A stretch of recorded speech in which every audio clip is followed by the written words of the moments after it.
What up, YouTube? It's Two Fat Guys Pull Us, and before we get to our video, we wanted to let you know about our milestone giveaway for 1,000 subscribers. We are giving away an Amazing Spider-Man issue number 4. This is the first appearance of Silk, the original Sin tie-in. I'm sure everybody is familiar with this book. This is a CBCS 9.8. Oh, yeah. Yeah, so... Big boy. This book is much hotter than it was when we first bought it for the show. Yep, that's true. You insist on still giving it away, and I'm very happy to do it.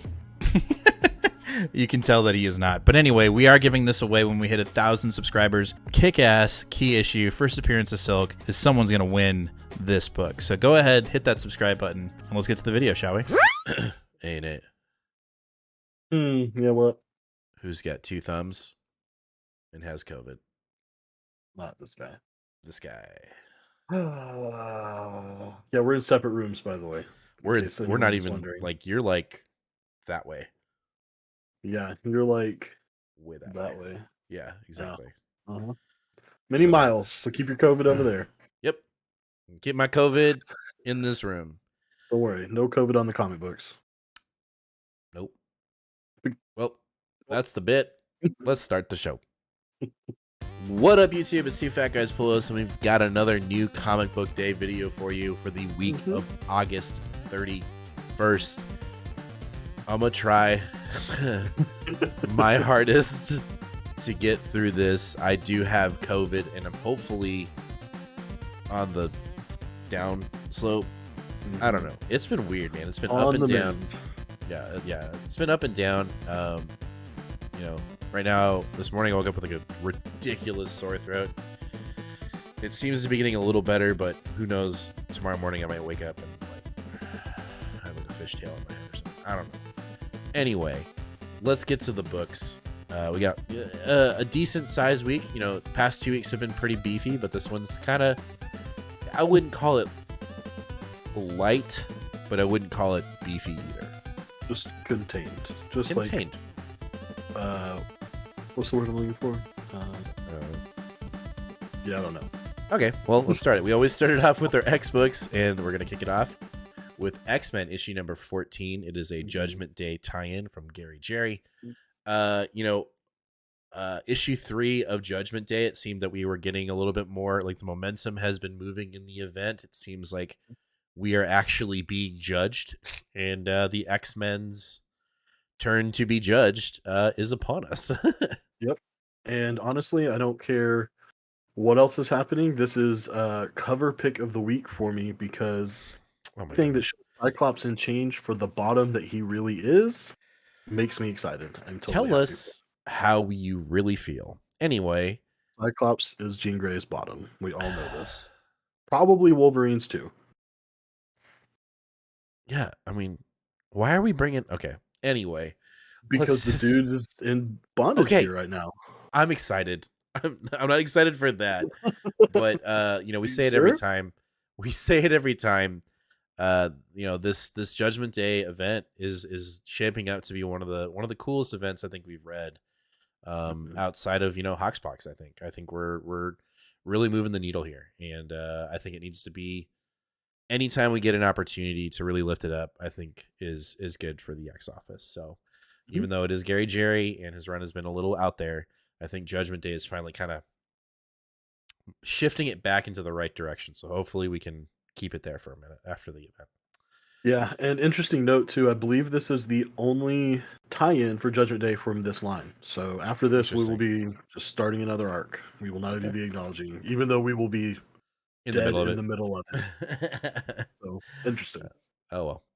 All right. After that, we got Knights of X issue number 5. I believe this is the last issue of Teenie Howard's Knights of X. Sad day. We have bummer. Yeah, we haven't had any announcement to Teenie Howard continuing some form of X book within the X office. I feel like we heard, or there was rumor that there will be one that's more Betsy centric, right? But yeah, nothing's... Good. No, I said nothing's been announced. No, nothing's been announced, but I believe it was on Twitter somewhere, and I believe it was from someone in the X office that was like, okay, Teenie has a Betsy book. So honestly, like, there's the relaunch of this was probably it was ridiculous. There's no reason to. This should have just been 5 issues tacked on to the end of Excalibur. It would have made sense. As a Right. matter of fact, I would say that you're a little bit confused if you just started with this and didn't read her Excalibur run. Right. So once again, we're see. I don't know. I feel like we're really starting to see the editorial office in of the X books really starting to fumble balls all over the place. All the balls. Yeah. Well, we'll see how it goes. I think for me and you, this is kind of our cult classic of the X Office. Mm-hmm. And we have to fight for it every time it comes out, but I don't care. I love doing it. Yep, I do too. So as sad as I am to see it go, I'll be very interested to see how it ends. Mm-hmm. All right, after that, what? Another Judgment? That's probably not a Judgment Day tie-in. It wasn't in the first place, and it was not. This book had a Judgment Day tie-in badge on it, and it wasn't a Judgment Day tie-in, and it pissed you off so much that you're not picking up this book this week. This book is. I'm not picking this book at all. Ever. Yeah, I know you're done. It is. I'm done.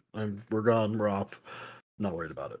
Well, I'm going to continue to read it. We'll see how it goes. If it pisses me off so much that I end up in your boat, great. But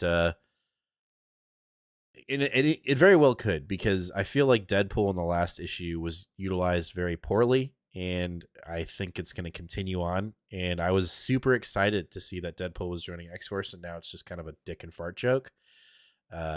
So, I mean, I guess that makes sense, right? But in Wolverine, when Deadpool was in it, I felt utilized very well. Mm-hmm. And in this one, it's kind of a throwaway, like, Deadpool. And then on top of that, throw in Kraven, who I don't give 2 shits about. Nope. That I will say, the fact that Kraven is wearing Beast's skin on this cover, though, does have me a little intrigued there. This is a good cover. This is a good cover if you just take everything aside. I will just point out that anyone that might not have seen our review from the last issue of X-Force, whatever, this seems like it has really nothing to do with Judgment Day. So if you are on the fence and you're only picking this up as a Judgment Day tie-in, make sure you go ahead and skip it. I would say just save your money and put that towards another possible tie-in issue or something. Mm-hmm. This arc, actually, by the time this arc ends, the Judgment Day headliner has been dropped from the book, yet it's still the same story. And so that really is a telltale sign to me that at no point is this Kraven story going to become tied in with Judgment Day at all. And we go back to editorial just manhandling balls. So yeah, like why did we ever put a headline on that? So stupid. All right, jumping off of our X-Books, we have Amazing Fantasy Spider-Man. Mm-hmm. Issue number 1, but Legacy, I don't know. This isn't like 1,000. Yeah, it's 1,000. So this is a collection of Spidey stories. There are 2 reasons why I'm picking this book up. Jonathan Hickman, he's got a story in here, and also this Peach Momoko cover. I'm a Spidey guy, and as much as I detest our current run with our artists, currently, he who should not be named. I want to take any opportunity that I can get where there are other stories of Peter Parker being told, and the fact that there's a Hickman story in here has got me super nutty for Cocoa Puffs or whatever the freaking COVID brain. Excited, so I want to read it. I'm actually on the fence on this one right now. I'm at a no, but I might pick it up just for the fact of one, we do not have any JR interior work on this whole book, which is nice. Hickman story, I'm interested. There's apparently a Neil Gaiman short story in here as well. Okay. And we're getting some interior artwork from a ton of artists, but ones that stand out to me personally are Marco Cicchetto, Terry Dodson, and Oliver Coipel or Coipel. I don't know how to say his name, but he did some Venom stuff that I really, really enjoyed. So, okay. I don't know. We'll see. There's also Dan Slott on the book, and so we'll see. Oddly missing from the credits here is Zeb Wells, because he's writing the book. So you'd figure he'd be a part of the big anniversary issue too if he's the guy doing the book. But if you're make sure you realize this has nothing to do with the current run. You're not gonna if you miss this, you're not gonna miss what's going on in Amazing Spider-Man. Right. All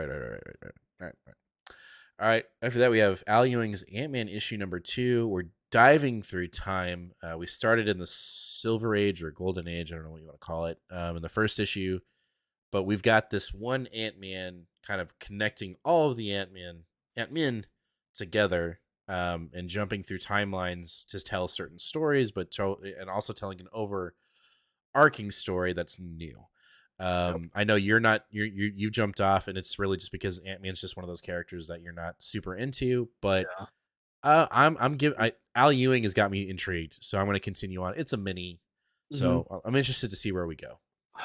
And if I'm being honest, if this had come out in a different week, it probably would have stayed a 100% no. But this is a pretty light week for me. Mm, I don't know. It'll be a game time decision. game day, It's just hard for me to turn down an Al Ewing book, even right? when it's on Ant Man, who I don't really care about. Yeah, It's Al Ewing. right. And he does a fantastic job. I mean, how many stories have you written from or read that he has written? Where again we same boat. Like we're like I don't really care about like Mhm. Defenders. We were on that book until the very end, and yeah, it pissed us off. But what are we reading now? Defenders Beyond. Right. He Exactly. just writes really well, and he does a good job of setting tone and time. I think that's the most important thing. Is he's really able Mhm. to convince you're in the time setting in which you are, and the fact that we're doing time travel in this book makes me it's even more impressive because you're Right. just jumping styles, which I really dig. So I'm Mhm. looking forward to it. All right, after that we got Thunderbolts issue number 1. I believe this is a mini from Zub. Yeah, I believe fifth, 5 or 6 issue from Jim Zub. Okay, Um, new yeah, characters. this is kind of spinning out of Dark Reign or Devil's Reign. Devil's Sorry. Reign. Yeah. So this is the team that um, we're sort of getting together as an actual Thunderbolts for what it's supposed to be, not what Fisk was using it for during the Right, event. deplorables. Yep. Yeah, sort of like a deplorables thing. So there's a couple of regular team members in here. You've got uh, Hawkeye, who was on the original Thunderbolts team for a while. You've got Monica Rambeau. I'm not sure what moniker she's going by at this point. I think Photon. Um, Okay. and Okay. then there's some other people that I do not know. I don't know if they're new characters or if they're just people I don't know. Do we have America Um, Chavez, or is that somebody else? oh yeah, America Chavez is on Yeah. there. And then um, some Persuasion. Oh, that's Kilgrave. It's Kilgrave daughter, Kara Okay. Kilgrave. Okay. Anyway, honestly, like I like the creators. I like the team here, and Monica Rambeau. Honestly, if Right. she wasn't here, I'd probably dip out. But Monica Rambeau and America Chavez, both in one book, is really interesting to me and gives me Ultimates vibes from Al Ewing. So even with nasty old Hawkeye there, I'll still read it. Right. Well, you're gonna have to let me know if I should have picked it up or not, and God, I'll put one. hold on. Oh, I know. where did I you don't know why this is happening. where did you freeze? When you started talking. Okay. Okay. All right. I'll start there. All right. Well, you're gonna have to let me know. If we need to. If I made a mistake in not picking this up, I'll have Lee just put one to the side, and then if you say yes, then I'll just quietly pick it up. So Mhm. see how it goes. All right. After that, we've got our last Marvel book of the night, and that is Star Wars Obi-Wan issue number 4. We are at the latter end of the Clone Wars. Mhm. Yeah, I'm sure things will get as we continue to progress. Things will get more and more emotional for Obi-Wan, and you know, connecting those dots of just being an epic failure of Anakin. Yikes. Yeah, the solicitation says that they get pulled off the front lines of the Clone War to confront a lost soul from Kenobi's wartime past. Uh oh. So interesting. Uh Uh, oh. I find that doubly interesting because it says they're getting pulled from the Clone Wars, but it's from his wartime past, implying that he has been in other wars. And I'm not the most kept up on Obi-Wan's history pre Episode 1, Right. but I don't know of any other wars that he's been in, so I'm very interested to Hmm. see what that's all about. Very interesting. I know Well, he's got a couple of novels that literally just came out that might address that. So, right. Can we just talk about this Phil Noto cover though? Like, dude, Oh, good. chef's So kiss. good. Yep. Yep. Hey, I'm interrupting the video because I have something important to tell you. I know you know about our sub giveaway for 1,000 subscribers. This one right here.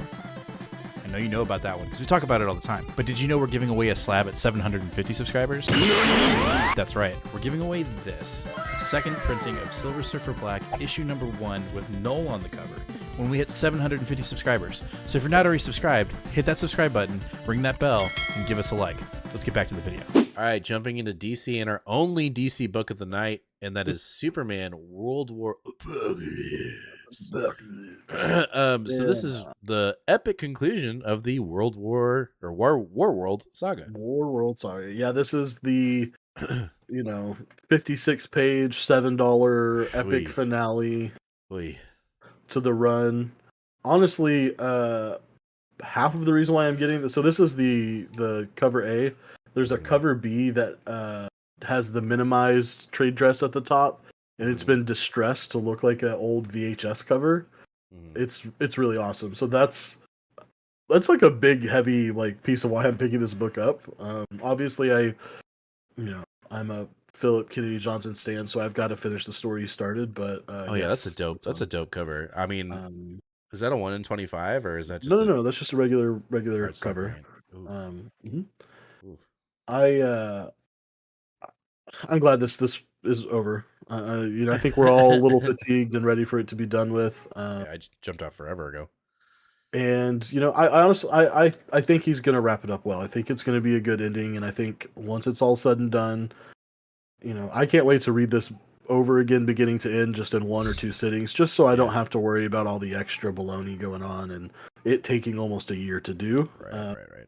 But for those of you that have been waiting, after this, we are doing a 2 or 3 issue tie-in with Son of Kal-El, and then looks like we're back to normal with Superman, quote unquote. Of course, who knows what's going to happen with Dark Crisis? Right. Well, hopefully I'm back on because I want to get back into it. I've been missing my Superman, I mean, don't get me wrong, Son of Kal-El, love it, but I want to get back into having Action Comics in my pool again. It's just this arc just took it out of me. Jumping into our independence from Boom Studios, we have House of Slaughter issue number 8. Yeah, so issue number 7 was the first, if you include all the Something is Killing the Children and the first 6 of House. This is the first one that I just went, what are we doing here? It was very much out of left field. It just didn't. I felt like even there was a break in between its release, and I felt like even they took the break, and then when they came back, they're like, "Shit, what were we saying again?" It was just very off to me. So I hope we get back on track, because the premise was that this guy, a historian for the group, is going to investigate an island where boys are manifesting a monster that steals eyeballs.